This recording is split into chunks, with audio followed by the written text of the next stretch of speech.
തന്നെ ദൈവത്തിൻ്റെ വചനം അവരുമായിട്ട് പങ്കിടുക. അവർക്ക് ഒരു നല്ല പ്രചോദനം നമുക്ക് നൽകാവുന്നതാണ്. ദൈവം നൽകിയ അവസരത്തിനായി നന്ദി സമർപ്പിക്കുന്നു. പ്രത്യേകിച്ച് ഇന്ന് ഗ്ലോബൽ യൂത്ത് ഡേയോട് അനുബന്ധിച്ച് ഇത് നടക്കുന്ന പ്രോഗ്രാമുകളെ കർത്താവിൻ്റെ കരങ്ങളിൽ സമർപ്പിക്കുന്നു.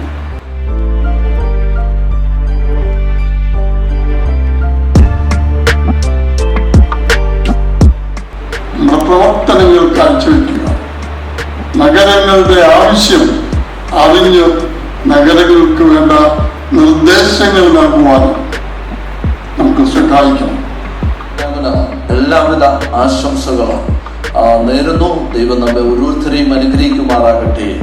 ഒരു വലിയ സൈന്യമായി കാണുന്ന സഭയുടെ സൗത്ത് ഹിൽ സെക്ഷൻ്റെ ഏറ്റവും വളർച്ചയ്ക്ക് ഉതകുന്നത് യൗവനക്കാർ മാത്രമാണ്. യൗവനക്കാരുണ്ടെങ്കിൽ മാത്രമേ സഭ വളരുകയുള്ളൂ. നമ്മളിന്ന് ലോകത്തിലേക്ക് നോക്കുന്നതായ സമയം പലപ്പോഴും നമ്മുടെ കുട്ടികളെ അല്ലെങ്കിൽ ഓരോ മാതാപിതാക്കളും അവരുടെ കുട്ടികളെ ഏറ്റവും കംഫർട്ട് സോണിൽ നിർത്താനാണ് ശ്രമിക്കുന്നത്. കാരണം അവർക്ക് മനസ്സിലാക്കുന്നതായ കാര്യം എന്ന് പറയുന്നത് അവരുടെ മാതാപിതാക്കൾ കൊടുക്കുന്നതായ ആ മേഖല ആ സുരക്ഷിതമാണ് ഏറ്റവും സംരക്ഷണയുള്ളതെന്നും ആ ജീവിതമാണ് ഏറ്റവും മനോഹരമെന്ന് പലപ്പോഴും കുട്ടികളെ ചിന്തിപ്പിക്കുവാൻ പല മാതാപിതാക്കളും ശ്രമിക്കുന്നത് കാണുവാൻ സാധിക്കുന്നു. പക്ഷേ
in the cities.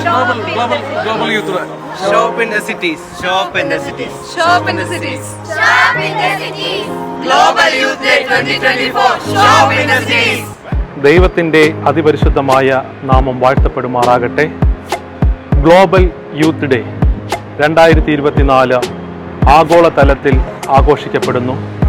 മാർച്ച് 16-ാം തീയതിയാണ് ഗ്ലോബൽ യൂത്ത് ഡേ ആഘോഷിക്കപ്പെടുന്നത്. സൗത്ത് കേരള സെക്ഷനും അതിനോടനുബന്ധിച്ച് പ്രവർത്തനങ്ങൾ നടത്തുകയുണ്ടായി. മാർച്ച് മാസം 3-ാം തീയതി ഞങ്ങൾ RCCയിൽ ഫുഡ് വിതരണം ചെയ്യുകയും അതുപോലെ തന്നെ ട്രിവാൻഡ്രം നഗരത്തിലെ വിവിധ സ്ഥലങ്ങളിൽ ഗ്ലോബൽ യൂത്ത് ഡേയുടെ ഭാഗമായിട്ട് ഞങ്ങൾ ചില ലഘുനാടകങ്ങൾ ക്രമീകരിക്കുകയും ചെയ്തു. ആ ലഘുനാടകം എന്ന് പറയുന്നത് വരയിട്ട ബൈബിളിനെ കുറിച്ചായിരുന്നു നമ്മൾ ലഘുനാടകം ചെയ്തത്. അതിൻ്റെ ആഭിമുഖ്യത്തിൽ അനേകം ആളുകൾക്ക് ലഹരി എപ്രകാരം അവരുടെ ജീവിതത്തെ ബാധിക്കുന്നു എന്നതിനെക്കുറിച്ച് അവർക്ക് ബോധവൽക്കരണം നടത്തുവാൻ തക്കവണ്ണം നമുക്ക് സാധ്യമായി തീർന്നു. അതുപോലെ തന്നെ മാർച്ച് മാസം 10-ാം തീയതിയും ഞങ്ങൾ പ്രോഗ്രാം ക്രമീകരിക്കുകയുണ്ടായി. മെഡിക്കൽ കോളേജ് ഭാഗത്തിൽ നമുക്ക് ഫുഡ് സപ്ലൈ നടത്തുവാൻ തക്കവണ്ണം സാധ്യമായി തീർന്നു. സൗത്ത് കേരള സെക്ഷനിലെ വിവിധ ഭാഗങ്ങളിൽ നിന്ന് കടന്നു വന്ന യുവജനങ്ങൾ 6 സർക്കിളിൽ നിന്ന് കടന്നു വന്ന യുവജനങ്ങൾ പങ്കെടുക്കുകയും വളരെ വിജയകരമായിട്ട് നമുക്ക് പൂർത്തീകരിക്കാൻ തക്കവണ്ണം സാധിക്കുകയും ചെയ്തു. ഈ പ്രാവശ്യത്തെ തീം എന്ന് പറയുന്നത് show up in the cities എന്നാണ്. നഗരങ്ങളിൽ ഇന്ന് വേദപുസ്തകം പറയുന്നത് പോലെ സോദോം ഗോമോറ ആയിക്കൊണ്ടിരിക്കുകയാണ്. അതുകൊണ്ട് നഗരങ്ങളിലുള്ള യുവജനങ്ങളെയും മറ്റാളുകളെയും സുവിശേഷീകരിക്കുകയും അവരെ രക്ഷയിലേക്ക് നയിക്കുകയും ചെയ്യുന്ന ഉദ്ദേശത്തോടു കൂടിയാണ് ഈ പ്രാവശ്യത്തെ ഗ്ലോബൽ യൂത്ത് ഡേ നടക്കുന്നത്.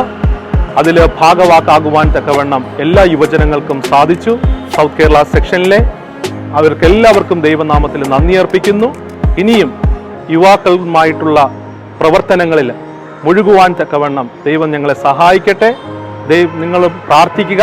ഞങ്ങളെ കാണുന്ന ഓരോരുത്തരും പ്രാർത്ഥനയും അതുപോലെ തന്നെ സപ്പോർട്ടും ഉണ്ടാകണമെന്ന് ദൈവനാമത്തിൽ അറിയിച്ചു കൊള്ളുന്നു. Thank you all.